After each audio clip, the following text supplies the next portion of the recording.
tout le monde. Et aujourd'hui encore, on va avoir un bon temps dans la parole.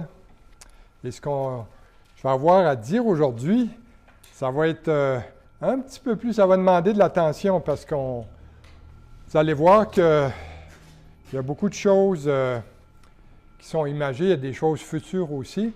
Mais c'est ça la parole de Dieu, c'est un trésor. Hein? Plus on creuse dedans, plus on trouve des choses et c'est ça qu'on va voir aujourd'hui. C'est vraiment impressionnant les temps qu'on vit maintenant avec ce que la parole de Dieu nous annonce. Et prenez vos Bibles tout le monde, on va tourner au chapitre 17 de l'Apocalypse. Chapitre 17. Et la dernière fois, on a commencé le chapitre 17. On a couvert les 6 premiers versets du chapitre 17. Et aujourd'hui, on va couvrir le reste du chapitre 17. Et on continue d'étudier la grande prostituée et la bête, donc appelée aussi la Babylone la Grande.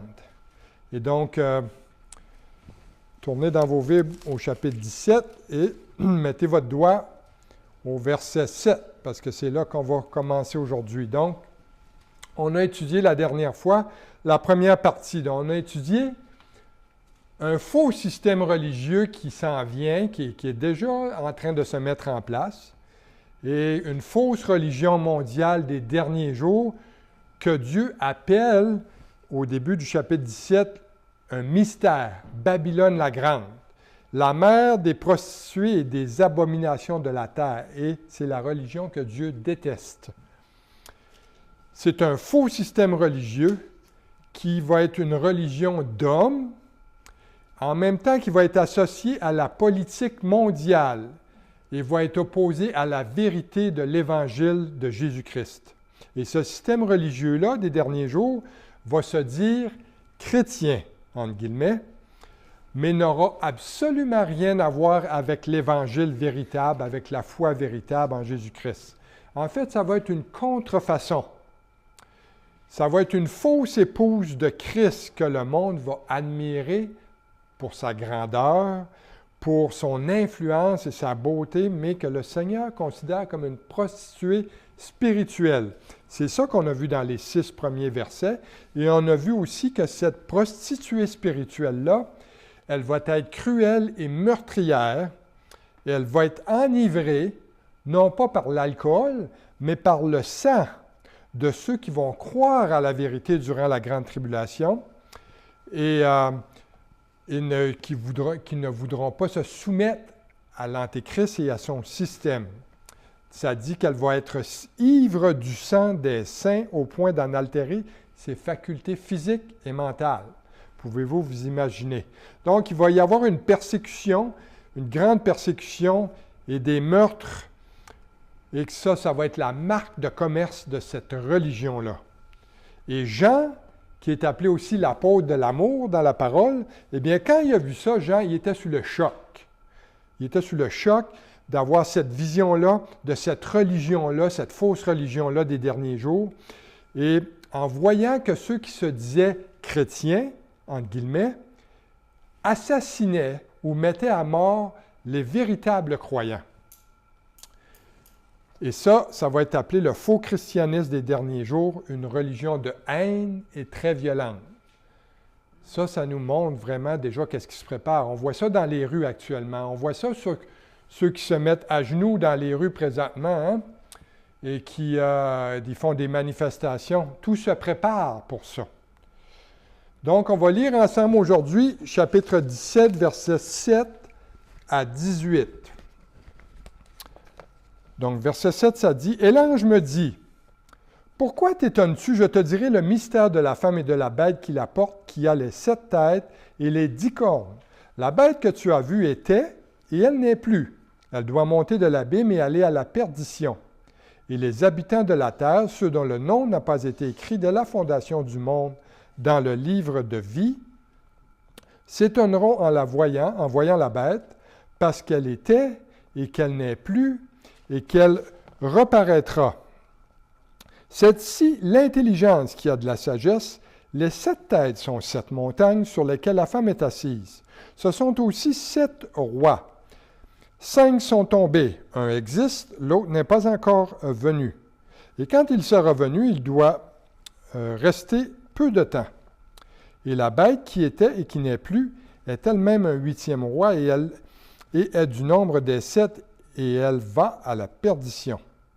Les 10 cornes que tu as vues sont 10 rois qui n'ont pas encore reçu de royaume, mais qui reçoivent autorité comme rois pendant 1 heure avec la bête. Ils ont un même dessein, et ils donnent leur puissance et leur autorité à la bête. Ils combattront contre l'agneau, et l'agneau les vaincra. Parce qu'il est le Seigneur des seigneurs et le Roi des rois, et les appelés, les élus et les fidèles qui sont avec lui, les vaincront aussi. Et il me dit, les eaux que tu as vues sur lesquelles la prostituée est assise, ce sont des peuples, des foules, des nations et des langues. Les 10 cornes que tu as vues et la bête haïront la prostituée, la dépouilleront, la mettront à nu, mangeront ses chairs et la consumeront par le feu.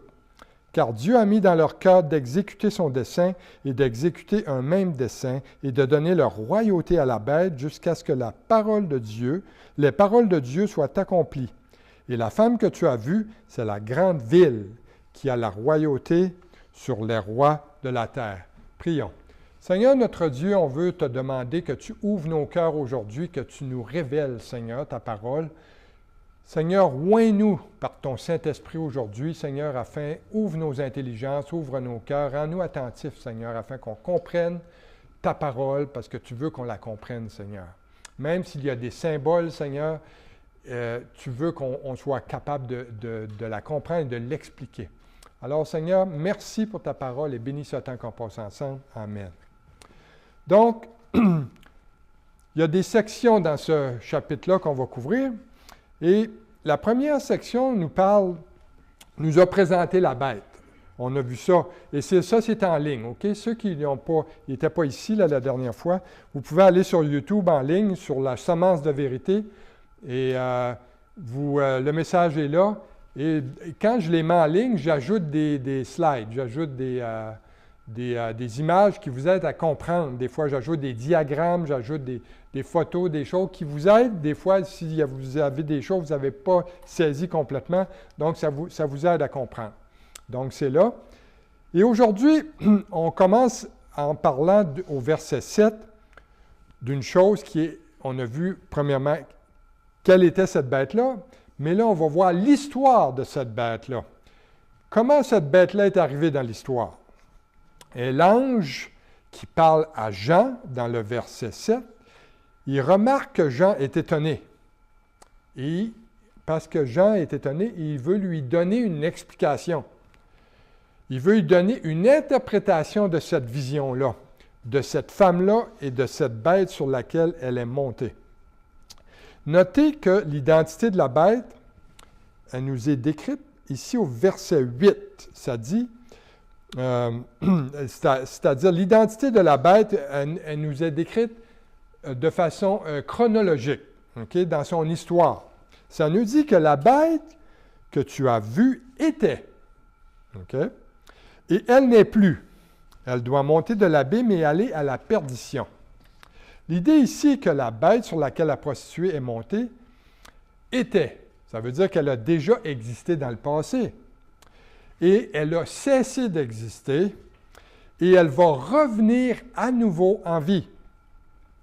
Et la difficulté d'interprétation ici, c'est qu'il existe des similitudes étroites entre 3 bêtes dans le livre de l'Apocalypse. On a vu ça, on a étudié ça. C'est parmi les questions d'ailleurs. Donc, la bête qu'on a vue, la première bête qu'on a vue, au chapitre 11, verset 7, c'était la bête qui monte de l'abîme. Et on a vu que c'était Satan. La deuxième bête qu'on a vue, c'était celle qui avait la blessure mortelle. On a vu ça au chapitre 13, verset 3. Et celle-là, c'est l'Antéchrist. Et ici, au chapitre 17, la bête qu'on voit, donc, elle partage les attributs communs de Satan avec Satan et l'Antéchrist. Mais on va essayer de comprendre l'image symbolique que Jean décrit ici. Il dit, la bête doit monter de l'abîme.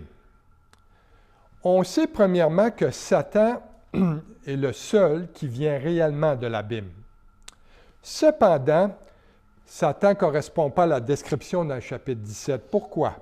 Parce qu'il dit que la bête que tu as vue était et elle n'est plus. Satan existe toujours aujourd'hui et il est très actif. Hein? Et il existe depuis que Dieu l'a créé. Il n'a jamais cessé d'exister. Donc, la bête ici ne peut pas être Satan. Deuxièmement, la bête du chapitre 17 n'est pas non plus l'Antéchrist. Pourquoi? Parce que l'Antéchrist n'est pas encore apparu. Et l'Antéchrist doit vivre une seule fois sur Terre. Donc, c'est encore un personnage du temps futur, mais pas un futur très lointain. Assurez-vous de ça. L'Antéchrist n'existera pas avant la grande tribulation. Ça, c'est important de comprendre ça. Moi, je crois personnellement que l'Antéchrist, il est déjà né, il est déjà dans le monde, il n'a tout simplement pas été révélé encore au monde entier. Tant que l'Église va être sur terre, l'Antéchrist ne sera pas révélé au monde entier. Fait que tous ceux qui veulent dire, ils vous pourront dire qu'est-ce qu'ils veulent sur l'identité de l'Antéchrist, personne ne le sait. Personne. On a des indices des fois, mais regarde, ça fait appel à des spéculations sans fin. Troisièmement, on a vu que seul un gouvernement mondial d'où va surgir l'Antéchrist et à qui Satan va donner son pouvoir correspond ici à la description de Jean au chapitre 17. Il dit, la bête était et elle n'existe plus et elle va revenir. C'est donc préférable de comprendre que cette bête-là sur laquelle la prostituée est assise, la fausse religion, la prostituée donc, et on a vu ça aussi l'autre fois, l'Empire romain revenu à la vie, sorti de ses cendres.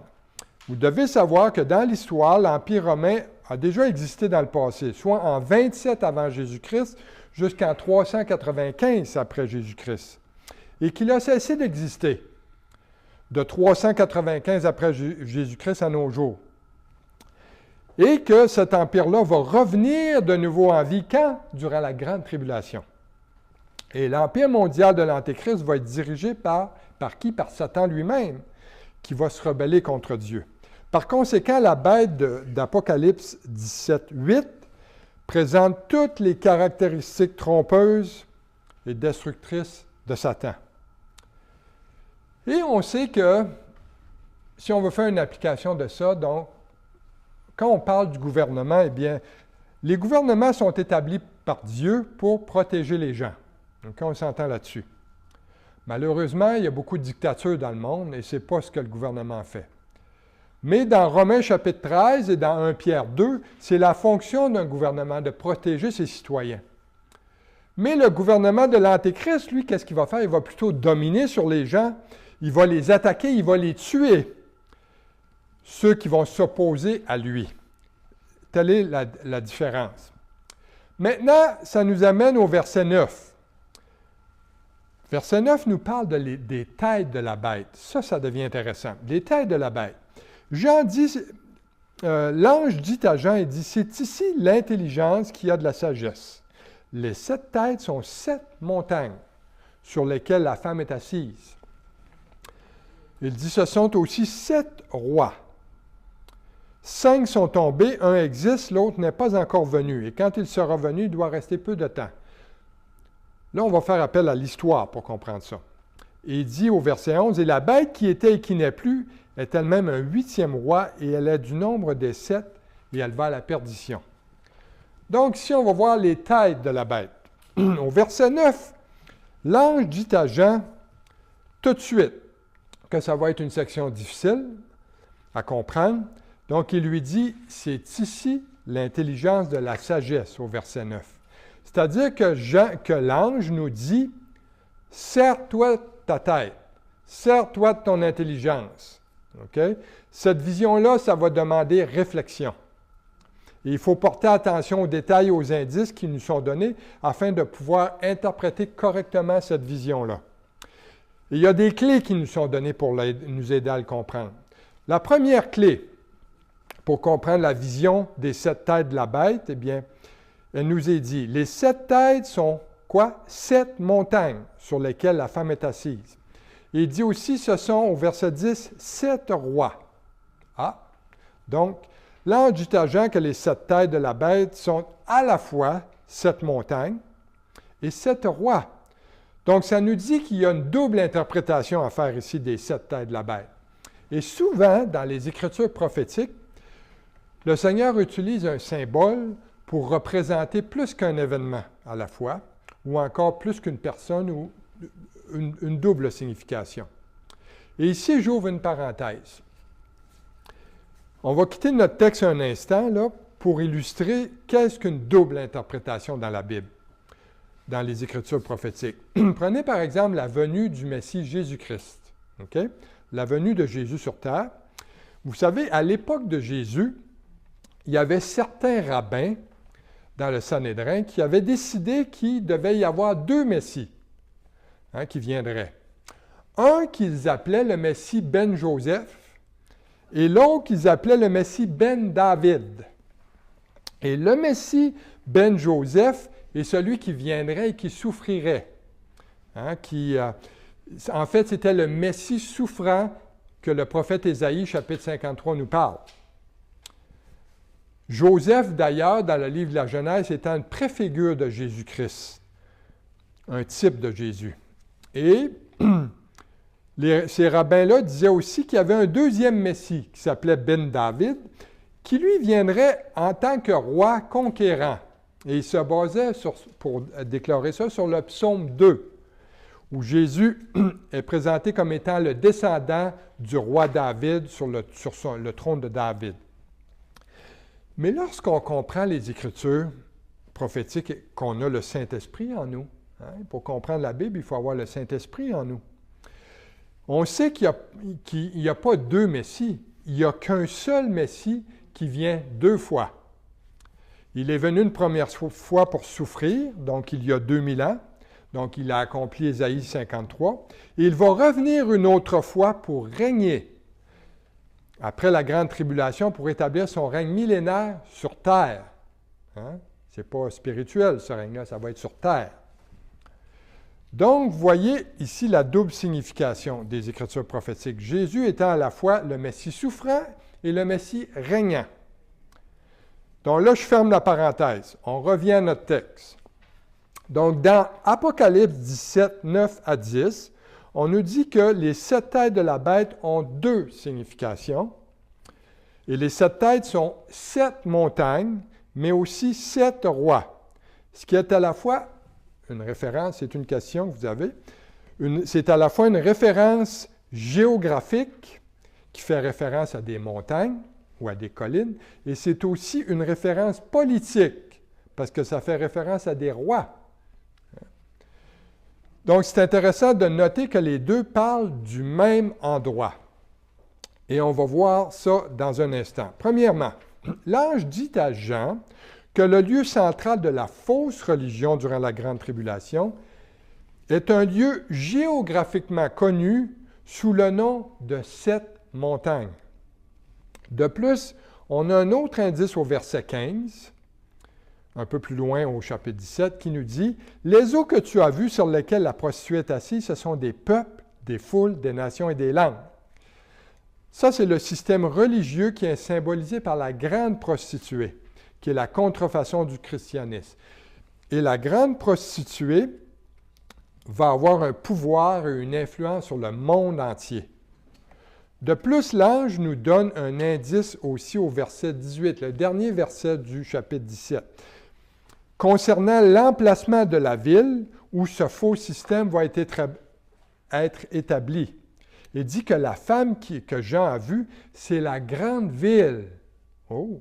La grande ville qui a la royauté sur qui? Sur les rois de la terre. Le mot-clé ici dans le verset, c'est « elle a la royauté, elle règne et elle exerce son pouvoir ». Donc, le verbe est au présent. Il est au présent pour l'apôtre Jean. OK, pas pour nous. Il est au présent pour l'apôtre Jean. L'ange dit à Jean que le système religieux qui va dominer sur la terre au moment de la tribulation va être situé dans cette ville-là. C'est aussi cette même ville-là qui régnait sur la terre au temps de l'apôtre Jean. Ah, quelle est la ville qui régnait sur la terre au temps de l'apôtre Jean sous l'Empire romain? La ville de Rome. C'était Rome. La ville de Rome est aussi appelée, si vous faites des petites recherches, très facile, la Vélocète montagne ou la Vélocète colline. Et d'ailleurs, ils ont chacun un nom, ces collines-là. Et d'ailleurs, on a vu ça. Et quand je vais mettre le message en ligne, je vais vous montrer ça, des pièces de monnaie. Donc, comme l'indique de nombreuses pièces de monnaie antiques qui ont été découvertes par des archéologues de la Rome antique. Donc, et il y a beaucoup d'auteurs d'ailleurs vivant sous le règne de cet empire romain-là. Donc, il y avait ces pièces de monnaie-là. Et ces pièces de monnaie-là, donc de 69 à 79 après Jésus-Christ, il y a eu un empereur romain qui régnait sur terre qui s'appelait Vespasien. Beau nom, hein? Vespasien. L'empereur romain Vespasien, donc, s'est fait faire des pièces de monnaie avec son effigie, donc sa face dessus, sur un côté. Sur l'autre côté, il y avait une femme assise sur cette montagne. Elle s'appelait la déesse Roma. Et cette déesse-là personnifiait quoi? La puissance de Rome. Et l'empereur Vespasien était le père, écoutez, c'est de l'histoire, cela, là, était le père de Titus. Et Titus était le général, le commandant militaire qui a succédé à son père, l'empereur Vespasien, sur le trône de Rome, et qui a été le général militaire qui a détruit le deuxième temple juif à Jérusalem en 70 après Jésus-Christ. Et ce Titus-là, il avait une concubine appelée la princesse Bérénice, qui venait de Judée, qui était une juive. Ça allume-tu des lumières, ça? La princesse Bérénice, c'était la sœur du roi Agrippa II, dans Actes chapitre 25, à lesquels Paul leur a prêché l'Évangile. L'apôtre Paul, il a comparu devant Agrippa et devant Bérénice, qui était en grande pompe, et il leur a annoncé l'Évangile. Donc, vous voyez l'histoire ici. Donc, Vespasien avait fait faire ces pièces de monnaie-là, et on voyait les 7 montagnes avec la déesse romaine dessus. Et Jean nous dit que les 7 montagnes ici sont Rome. Il dit que les 7 têtes, au verset 9, sont 7 montagnes sur lesquelles la femme est assise. Et elle est aussi appelée la Babylone la grande, hein, la Babylone spirituelle, la mère de tous les vices. Et aujourd'hui, Rome, c'est quoi Rome aujourd'hui, dans notre génération? Eh bien, Rome, c'est le siège social de l'Église catholique romaine, qui a une influence sur toutes les autres dénominations chrétiennes du monde, de la planète. Et elle a une influence sur toutes les nations de la terre. Rome aussi était la capitale de l'Empire romain et la puissance dominante à l'époque de l'apôtre Jean. Donc là, vous commencez un peu à comprendre le portrait. L'Église catholique romaine est la seule Église qui possède, en passant, sa propre ville, hein, la cité du Vatican, située à Rome, en Italie. Et elle est officiellement reconnue par tous les gouvernements du monde, y compris les ambassadeurs dans de nombreux pays. C'est un État indépendant du Vatican et elle a son propre siège aux Nations unies en tant qu'observateur permanent. Et moi, je suis déjà allé aux Nations unies à New York, j'ai pris des photos, tout ça. J'ai pris une photo, si je me souviens, du siège où le représentant du Vatican s'assoit à l'ONU.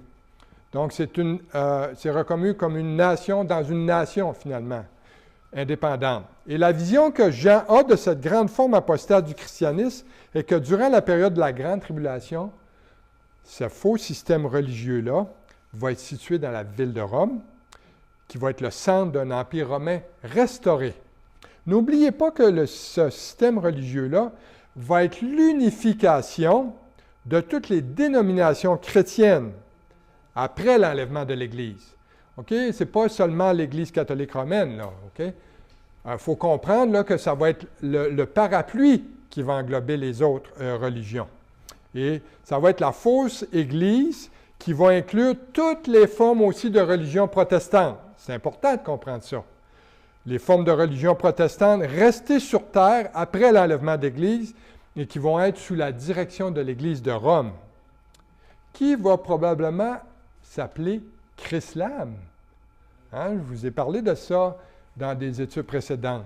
La religion de Chrislam, qui est à la fois le regroupement du catholicisme romain, du judaïsme et de l'islam. Donc, ça va être une union écuménique, et cette union écuménique-là est déjà mise en place aujourd'hui.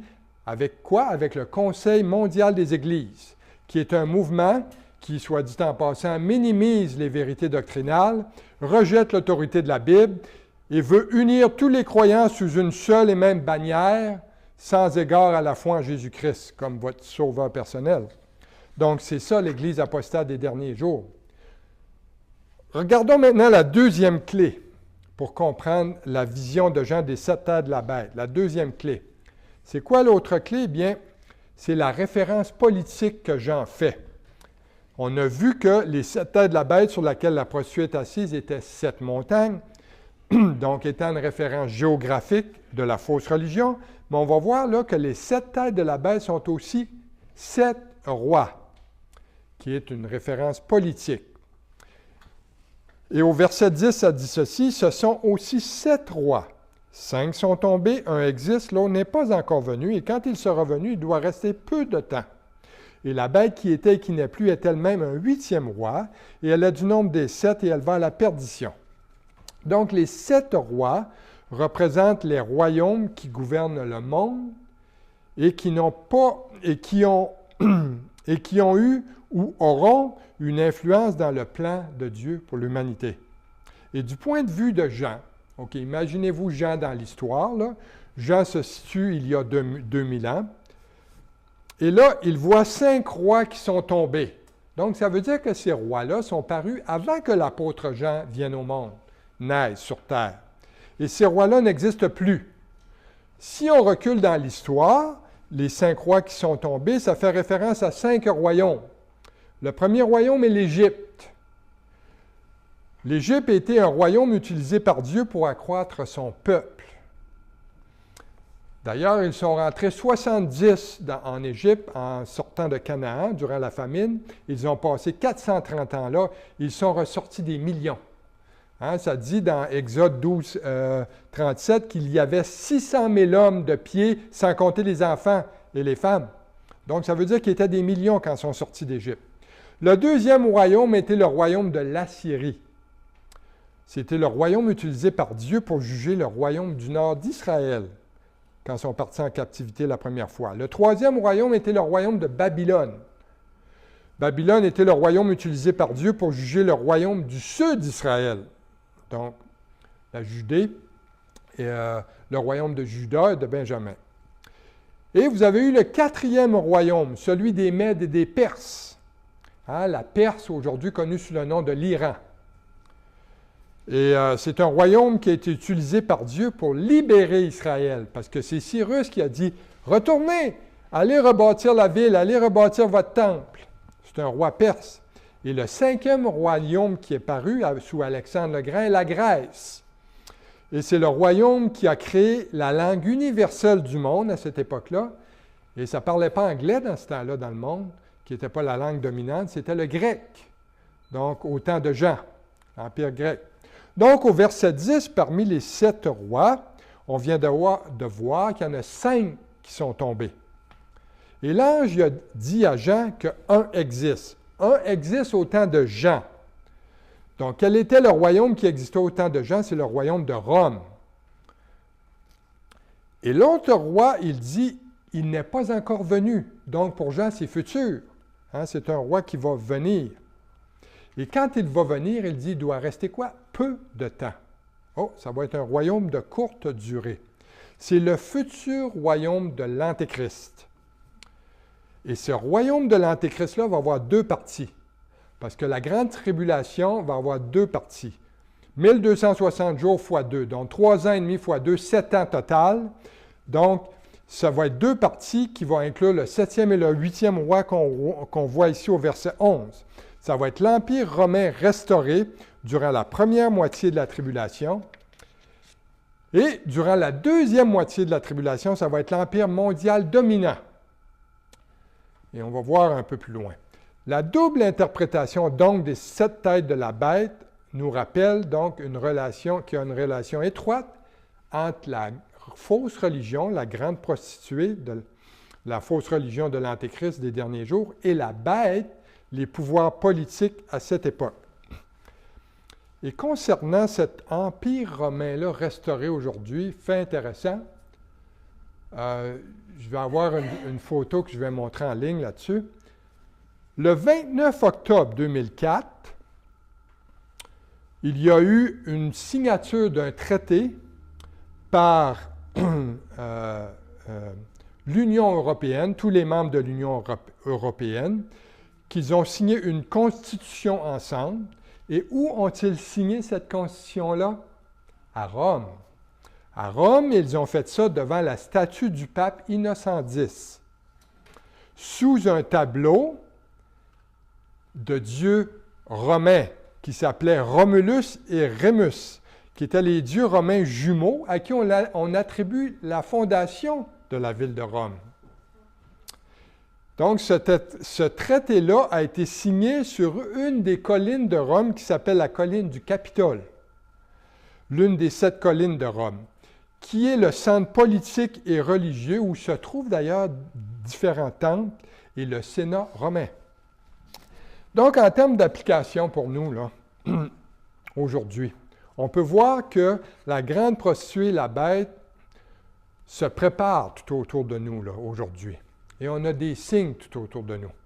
Je vais vous en donner certains qui vont vous faire prendre conscience de des choses. Premièrement, le Vatican. Le Vatican s'efforce de prendre contrôle de Jérusalem et de superviser tous les sites religieux depuis un bon bout de temps. Ils veulent tous les sites chrétiens, juifs et musulmans. D'ailleurs, quand vous allez en Israël, quand je suis allé en Israël la première fois, j'ai été assez surpris de voir combien l'Église catholique est très présente en Israël. Ils ont investi des milliards. Ils ont acheté des sites, ils ont restauré des sites, ils travaillent en lien avec le gouvernement israélien et ils amènent leurs sous en Israël. Donc, ce qu'ils font, c'est qu'ils prennent les ruines, ils engagent des archéologues, ils découvrent des choses. Bien sûr, c'est plein dans le sol d'Israël, c'est la terre biblique. Et tout est là. Et là, ils reconstituent les scènes, ils reconstituent les endroits. D'ailleurs, quand vous allez à Capernaum, la ville où le Seigneur a commencé son ministère, où Pierre avait sa maison où il demeurait, bien, là où ils ont découvert la maison de Pierre, eh bien, qu'est-ce qu'ils ont fait? Ils ont tout restauré ça. Ils en ont fait un site pour les touristes, pour les visiteurs. Ils ont construit une église là-dessus, une église catholique avec un grand plancher de verre. Et là, on peut observer les ruines de la maison de verre, de la maison de Pierre en dessous. Et c'est comme ça qu'ils fonctionnent. Donc, ils mettent leurs mains partout. Et aussi, ce qu'il faut savoir, c'est qu'il y a de nombreux, un autre signe, il y a de nombreux pasteurs protestants aux États-Unis qui cherchent à se réconcilier avec l'Église catholique romaine, mais au détriment de la foi biblique. Et pour ne pas le nommer, bien, Kenneth Copeland, aux États-Unis, un pasteur dans l'État du Texas, très connu, archi-charismatique, et il a invité un homme dans son église dans le passé, puis ça, c'est en ligne ces choses-là, un homme qui était un prêtre anglican du nom de Tony Palmer. Et Tony Palmer, aujourd'hui, il est décédé, Tony Palmer. Kenneth Copeland a invité Tony Palmer, qui est arrivé là avec sa soutane et tout, et qui dans l'église évangélique au Texas de Copeland, et qui faisait la promotion d'un mouvement de convergence. Donc, cherchant à combiner le christianisme évangélique avec la liturgie et les sacrements de l'Église catholique romaine. Et il se présentait comme un précurseur de la pleine unité parmi les protestants et les églises catholiques. Et d'ailleurs, en 1999, l'Église luthérienne, qui est une église protestante, a signé une entente avec l'Église catholique romaine appelée, tenez-vous bien, la Déclaration commune sur la doctrine de la justification. Oh, intéressant. Et selon Tony Palmer, ce prêtre anglican-là, il a dit ceci, mais j'ai écouté plusieurs fois cette vidéo-là, c'est assez impressionnant. Il a dit aux congrégants, là, ceux qui étaient là dans cette église-là, il a dit « Nous prêchons le même évangile Et la manifestation est terminée. Donc, arrêtez de vous battre contre l'Église catholique. Là, la manifestation est terminée. Et Kenneth Copeland, d'ailleurs, dans une conférence en 2017 à Kansas City, qui s'appelait la conférence Kéros, Kéros qui signifie « temps opportun », il a dit lui-même, il dit « La manifestation est terminée, donc tout le monde, on s'allie ensemble, on prêche toute la même foi, on croit toute la même chose. » Un autre signe était la déclaration du pape Jean-Paul II, selon laquelle les catholiques n'ont pas besoin d'évangéliser les musulmans et les juifs, parce qu'ils sont déjà tous sauvés. C'est lui-même qui a déclaré ça, lorsqu'il était vivant. Et le pape présent, le pape François, on le sait très bien, on a vu qu'il travaille fort à former une nouvelle religion mondiale. Il a été très malade dernièrement. Surprenamment, il est toujours en vie. Et il est un promoteur de la religion mondiale Chrislam, qui est la fusion entre l'Église catholique romaine, l'islam et le judaïsme. Donc, tous ces signes-là nous montrent l'arrivée de la fausse religion de l'Antéchrist, appelée la grande prostituée. Ce que ça nous dit, ça nous dit, soyez sur vos gardes. On est dans les derniers jours. On voit ces choses-là arriver. On sait que Jésus seul est la vérité. Seule sa parole peut sauver un pécheur. Donc maintenant qu'on a identifié qui sera cette grande prostituée-là, ce système religieux mondial-là, on va maintenant examiner comment elle va finir, cette prostituée-là. Comment elle va finir? Sa fin va être dramatique. Elle va être détruite. Et pour vous donner un exemple de ça, on a un exemple de ça dans l'Ancien Testament. On a l'exemple d'une prostituée spirituelle dans l'Ancien Testament, qui était la femme d'un roi d'Israël. Et son nom est Jézabel. Et Jézabel était la chef de la prostitution spirituelle en Israël. D'ailleurs, son père était un prêtre païen. Et elle a amené le paganisme en Israël. Et à la fin, cette femme-là, Jézabel, a fait face à une mort horrible. Elle a été poussée par la fenêtre par ceux qui l'ont aidée à monter au pouvoir. Et elle a été ensuite mangée par les chiens. Et sa mort a marqué la fin de la fausse religion en Israël.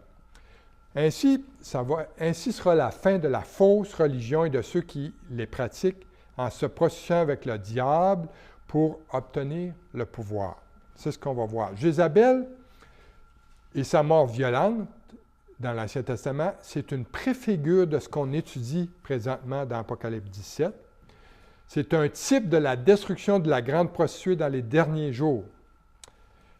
Et ceux à qui elle s'est vendue vont se retourner contre elle et vont la détruire après l'avoir utilisée pour atteindre leur but.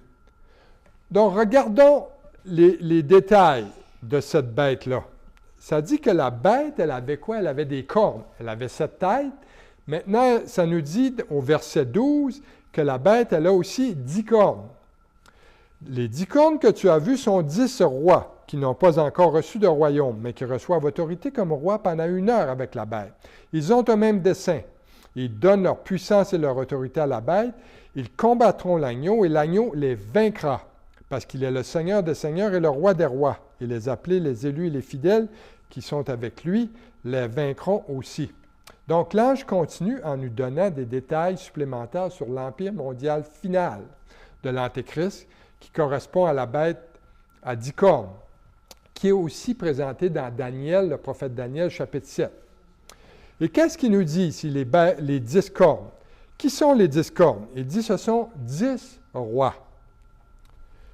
Ils n'ont pas encore reçu de royaume, donc ce sont des royaumes futurs à l'époque de l'apôtre Jean. Ils reçoivent un pouvoir, un très court pouvoir d'1 heure, donc leur règne va être court. Ils ont un seul dessein. Quel va être leur dessein? Ça nous dit qu'ils vont suivre l'Antéchrist. Et l'Antéchrist leur donne les rois, c'est-à-dire donnent leur pouvoir à la bête. Donc, ils vont avoir une domination mondiale de l'Antéchrist. Et ils vont combattre contre qui? Contre Jésus-Christ, contre l'agneau. Durant quoi? Durant la bataille qu'on a vue, la bataille d'Armageddon dans la vallée en Israël. Donc, pour comprendre cette section-là, les 10 rois sont ceux qui vont s'aligner avec l'Antéchrist quand? Au début de la tribulation, ils vont l'aider à accéder au pouvoir. C'est intéressant qu'est-ce qui arrive maintenant, on voit un peu autour de nous. On ne sait pas c'est qui les 10 rois. Mais je ne veux pas entrer dans les spéculations, là, tout ça. Mais peut-être ça peut être des hommes très riches de la terre avec qui l'Antéchrist va travailler. Et bon, je vous fais fi des noms, là, mais vous savez qui sont les personnes très riches de cette terre. Donc, ça pourrait être ça. On n'en est pas certain encore. Mais ça pourrait se diriger vers là. Ce qu'il faut comprendre, c'est que durant la première moitié de la tribulation, on a vu que ça commençait quand la tribulation, Apocalypse chapitre 6, verset 1, ça a commencé avec l'ouverture du premier sceau, qui est la conquête pacifique du monde. Par qui? Par l'Antéchrist. Donc l'Antéchrist arrive en Apocalypse 6, 1. Il y a une formation des États-Unis d'Europe, donc l'Empire romain qui renaît de ses cendres. Daniel chapitre 7 et chapitre 12 en parlent et Apocalypse 13 en parle. Et durant aussi la première moitié de la Grande Tribulation, l'Antéchrist va amener la paix au Moyen-Orient. On voit ça dans Daniel 9, 27 et dans Apocalypse 6. Et l'Antéchrist va être un leader que le monde attend impatiemment comme étant le Messie, et que les Juifs attendent comme étant leur Messie. Et durant la deuxième moitié de la tribulation, eh bien, l'Antéchrist, qu'est-ce qu'il fait? Il s'assoit dans le temple, reconstruit à Jérusalem. Il se fait adorer comme étant Dieu. Et on voit ça dans Daniel 9, dans Matthieu 24 et dans 2 Thessaloniciens 2. Et l'Antéchrist, au milieu de la grande tribulation, qu'est-ce qu'il fait? Il rompt son alliance avec Israël. Au début, il est le protecteur d'Israël. Et au milieu de la grande tribulation, il se retourne contre eux. Il commet une abomination dans le temple parce que le sacrifice va avoir recommencé. Il va se mettre à persécuter le peuple de Dieu. À la fois le peuple juif et ceux qui vont naître de nouveau durant la grande tribulation, donc les chrétiens à ce moment-là. Dans Matthieu 24, 15 à 29, on voit ça et dans Apocalypse 12. Et avec l'aide du faux prophète et des 10 rois, donc l'Antéchrist devient le dictateur mondial adoré par les peuples de la terre. Et comme on l'a déjà vu, les fondations de ce royaume-là sont déjà en place avec la formation de l'Union européenne. Et c'est vraiment intéressant de noter qu'autant de prophéties bibliques sont nées après la Seconde Guerre mondiale. Avant la Seconde Guerre mondiale, il n'y avait pas tant de choses que ça qui arrivaient. Mais après la Seconde Guerre, qu'est-ce qui s'est passé? Eh bien, la renaissance d'Israël, le 14 mai 1948, qui est le centre du casse-tête. C'est le centre du puzzle. C'est vraiment à partir de ça qu'on peut reconstruire toute la prophétie de la fin des temps. Il y a aussi la renaissance du peuple de l'Empire romain. Il y a aussi la montée de la puissance militaire au nord d'Israël. Voyez ce que la Russie fait actuellement. Hein? Et dans la guerre d'Ézéchiel 38-39, eh bien, Dieu dit qu'il va mettre un anneau au nez de Gog, venant de Magog, il va le faire descendre contre son peuple. Et donc, il y a cette puissance militaire-là au nord qui est active même actuellement. Et il y a une augmentation de la puissance militaire à l'est d'Israël. Qui est à l'est d'Israël? La Chine rouge. C'est une grande puissance militaire. Et aussi l'Iran. Donc, et là, Jérusalem va devenir quoi? Une coupe d'étourdissement pour toutes les nations. Et maintenant, avec toutes les armes de destruction massive qui existent, on voit là, les menaces que les États-Unis, je lisais encore sur Telegram un matin, que les États-Unis ont en place ça ressemble presque à un ovni, là, le B-2, l'avion B-2, qui a le bomber, B-2 bomber, en français c'est le bombardier B-2, qui est sur une île, prête, ils ont tout mis leur arsenal là, prête à attaquer l'Iran. Moi, je vous dis, là, on peut voir ça là, très, très, très bientôt. C'est imminent. L'attaque sur l'Iran, c'est imminent parce que tout le monde pense que l'Iran a déjà l'arme nucléaire. Et si un État comme l'Iran possède l'arme nucléaire, le monde entier est en danger. Et donc, avec tous ces signes-là qui se réalisent en même temps, eh bien, comment l'enlèvement de l'Église au ciel par Jésus est à la porte? Est à la porte. Une autre chose qu'il faut regarder est au verset 15. C'est le peuple de la bête. Qu'est-ce que ça dit au verset 15? Et il me dit, les eaux que tu as vues sur lesquelles la prostituée est assise, ce sont des peuples, des foules, des nations et des langues. Ça, on a déjà examiné ça en détail, ce verset-là. On comprend que c'est le faux système religieux des derniers jours qui va avoir une influence et un pouvoir sur tous les peuples de la terre. Donc, allons à la section suivante, qui parle du but de la bête, dans les derniers versets du chapitre, versets 16 à 18. Le verset 16 dit que les 10 cornes que tu as vues et la bête haïront la prostituée, première chose, la dépouilleront et la mettront à nu, ils mangeront ses chairs et la consumeront par le feu. Intéressant. Donc, avez-vous déjà regardé un rodéo? Un rodéo, comment ça se passe? Eh bien, l'endroit le plus dangereux dans un rodéo, pour le cavalier qui conduit le taureau, ce n'est pas sur le dos du taureau. C'est plutôt quand il tombe par terre. Puis que là, le taureau, là, essaie de le projeter en l'air, il essaie de le, comme on dit, là, dans le slang français, le français, le taureau essaie de le corner, ou il le charge. Donc, c'est là l'endroit le plus dangereux pour le cavalier. Ça, c'est une image spirituelle du verset 16. La bête sur laquelle la prostituée est montée, elle se retourne soudainement contre elle et la détruit. Qu'est-ce que fait la bête? La bête haït la prostituée. Ça révèle le cœur de l'Antéchrist alors qu'il va utiliser la fausse Église pour accomplir ses propres desseins. La deuxième chose, la bête dépouille la prostituée. Ça veut dire que la bête va voler à l'Église ses richesses matérielles, et on sait que cette Église-là est très riche. La bête aussi met à nu la prostituée. Ça révèle que la véritable condition spirituelle de la prostituée, elle est découverte. On voit ça déjà présentement sur des scandales qui arrivent à l'intérieur de cette Église-là. La bête aussi mange la chair de la prostituée, ce qui veut dire qu'elle va tuer ceux qui sont considérés dangereux pour l'Antéchrist. La bête brûle la prostituée, qui veut dire qu'elle va détruire tout ce qui reste de son système religieux.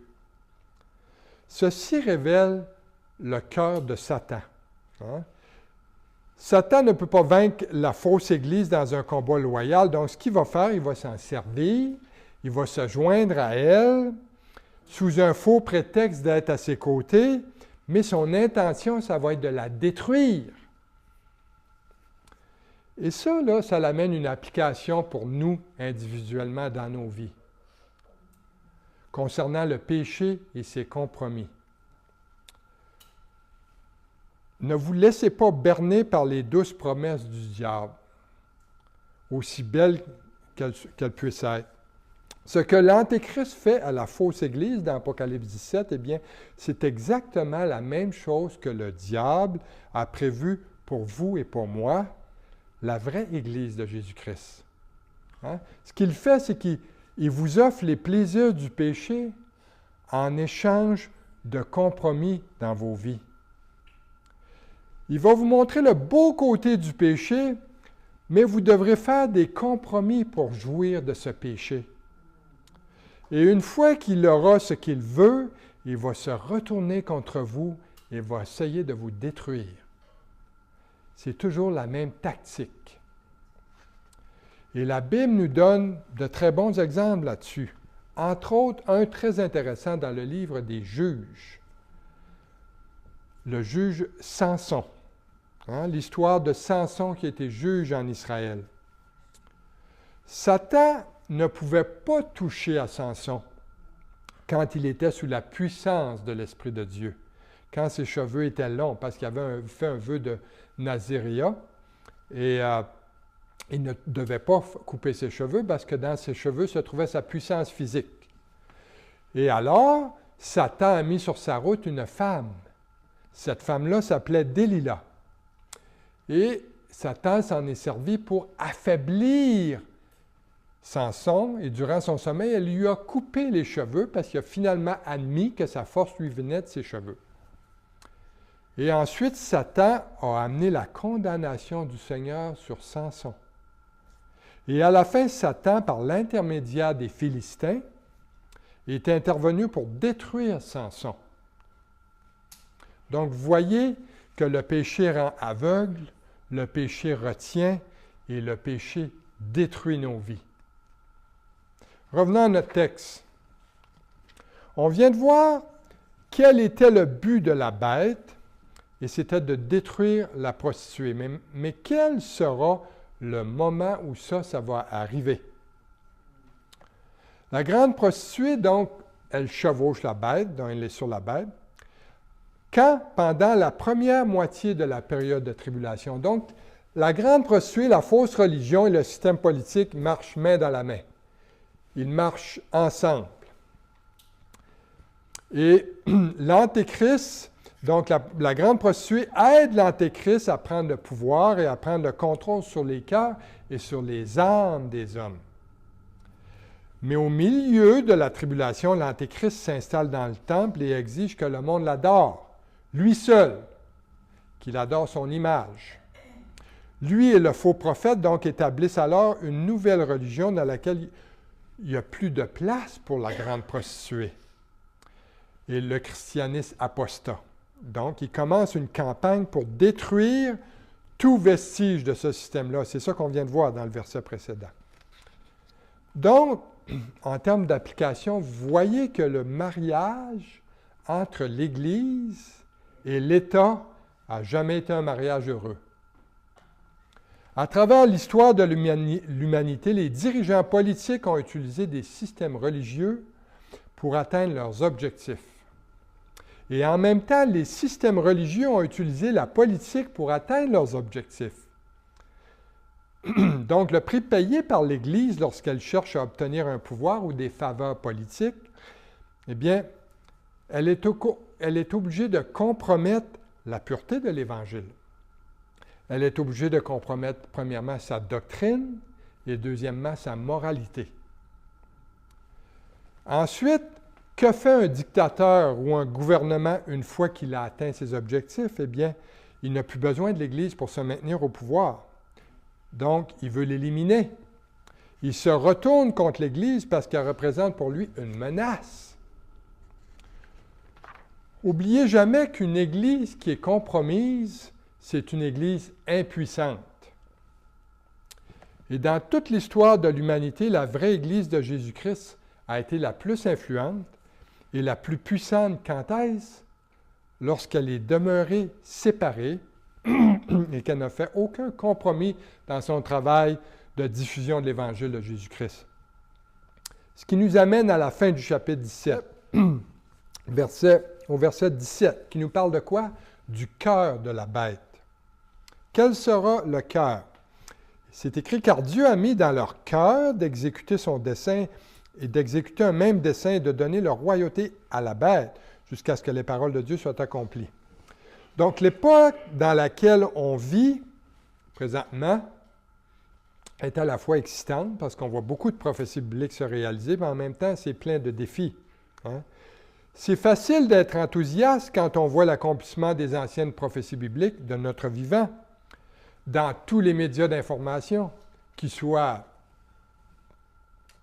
comme ils voudront.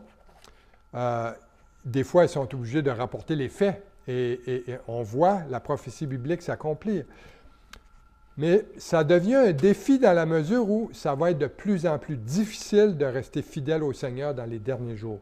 Je peux vous dire. Ça va devenir de plus en plus tough. Pourquoi? Parce que il va y avoir de plus en plus de pression sur les chrétiens dans le monde pour compromettre leur foi. Il va y avoir de plus en plus de faux enseignements qui vont aller à l'encontre de la saine doctrine. Et les chrétiens vont avoir peur du mal qui augmente de plus en plus dans le monde. Hein? Et le message de l'Évangile, d'ailleurs, devient de plus en plus opposé, si vous ne l'avez pas déjà remarqué, à l'immoralité dans le monde. Oh boy, ça devient de plus en plus diamétralement opposé. Aujourd'hui, vous ne pouvez plus naviguer dans le gris. C'est blanc ou noir. Si vous naviguez dans le gris, donc, vous avez déjà fait des compromis dans le péché et ça va vous conduire, ce qu'on a vu précédemment, comme dans l'histoire de Samson. Mais le verset 17 nous rappelle que Dieu est quoi? Il est au contrôle. Dieu est au contrôle. Ça dit que Dieu a mis dans le cœur des rois et de la bête de quoi? D'exécuter ses desseins. Intéressant. Ses desseins. D'être d'un même cœur jusqu'à quoi? Jusqu'à ce que sa parole soit accomplie. C'est-à-dire que Dieu leur met à cœur de mettre en place tout ce qui est nécessaire pour accomplir ses plans, en ayant pour but de mettre fin à la rébellion de l'homme dans l'humanité. Assez extraordinaire quand on pense à ça. Dieu laisse toutes ces choses-là arriver dans le monde pour que sa volonté s'accomplisse, pour que son royaume éternel revienne, comme c'était dans le Jardin d'Éden. La parole de Dieu, c'est un trésor. Quand on comprend ça, du premier livre au dernier livre, donc, on va voir ça dans les chapitres qui vont suivre à la fin du livre de l'Apocalypse, que Éden, on va revenir comme au temps d'Éden lorsque le péché va avoir disparu dans la Nouvelle Jérusalem. Et Dieu, pourquoi? Parce que Dieu, il est souverain. Dieu, c'est le souverain de tous les souverains de l'univers. Hein, il est le roi des rois, le seigneur des seigneurs. Et d'ailleurs, le roi Salomon écrit dans Proverbes, chapitre 21, verset 1, il a dit ceci, « Le cœur du roi est un courant d'eau dans la main de l'Éternel. Il l'incline partout où il veut. » C'est assez extraordinaire. Regardez ce qu'il a fait avec Pharaon en Égypte. Dans mon cœur personnel, je suis dans l'Exode présentement et je m'émerveille à chaque fois de voir l'histoire du peuple juif qui est sorti d'Égypte et avec les 10 plaies et de voir comment Pharaon, Dieu a utilisé Pharaon et Dieu a tout simplement, Pharaon endurcissait son cœur et à la fin il dit « OK mon gars, tu veux endurcir ton cœur? Moi t'en donner un cœur dur, moi. Je vais l'endurcir d'aplomb. Jusqu'à temps que mes enfants sortent de ton pays. Jusqu'à temps que tu les laisses aller comme je t'ai demandé, pour montrer sa gloire au monde entier. » Et on en parle encore aujourd'hui de la sortie du peuple des Juifs, du peuple juif du pays d'Égypte. Et d'ailleurs, on célèbre la Pâque aujourd'hui. Quand on célèbre la Sainte Seine, la table du Seigneur, eh bien, l'agneau pascal, ça a commencé dans le livre de l'Exode. C'est là où Dieu a dit « Mets du sang sur les linteaux, sur les poteaux, et l'exterminateur va passer et tes premiers-nés vont être sauvegardés. Et tous les premiers-nés de l'Égypte, les hommes, des animaux, tout va être tué. » Et on célèbre ça. Notre agneau pascal est Jésus-Christ. Et on voit ici que les rois dans la grande tribulation, eh bien Dieu va utiliser leur cœur endurci et rebelle pour accomplir ses desseins. Ce que ça nous dit, ça nous dit, prenons courage. Pourquoi? Parce que Dieu est au contrôle. Donc, en conclusion, le chapitre 17 de l'Apocalypse, ça devrait nous servir d'avertissement. Premièrement, à tous ceux d'entre nous qui pensent jouer à la religion. Hein? Être un fake religieux, là, ou être un faux chrétien, ça mène nulle part.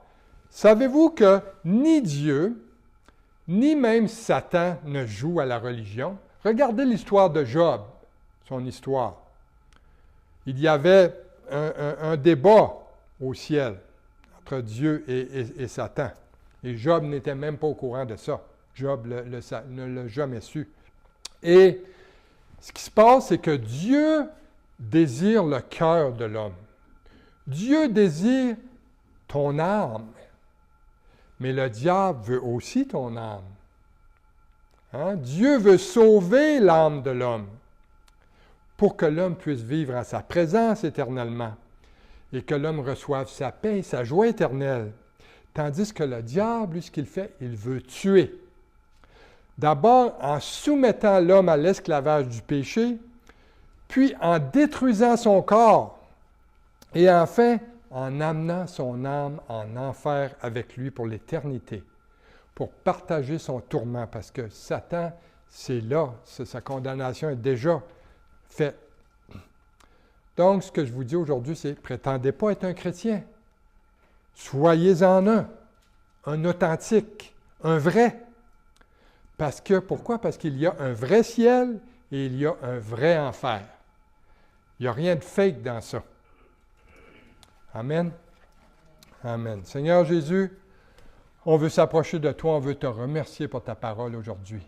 Ta parole, elle est vraie, elle est vivante, elle va s'accomplir, Seigneur. Ta parole est inspirée, elle est utile pour corriger, instruire, nous perfectionner dans la justice afin qu'on soit des disciples accomplis pour te servir, Seigneur. Merci, Seigneur, d'être mort pour nous. Merci de nous avoir sauvés en versant ton sang sur la croix. Et Seigneur, on sait que tu reviens bientôt.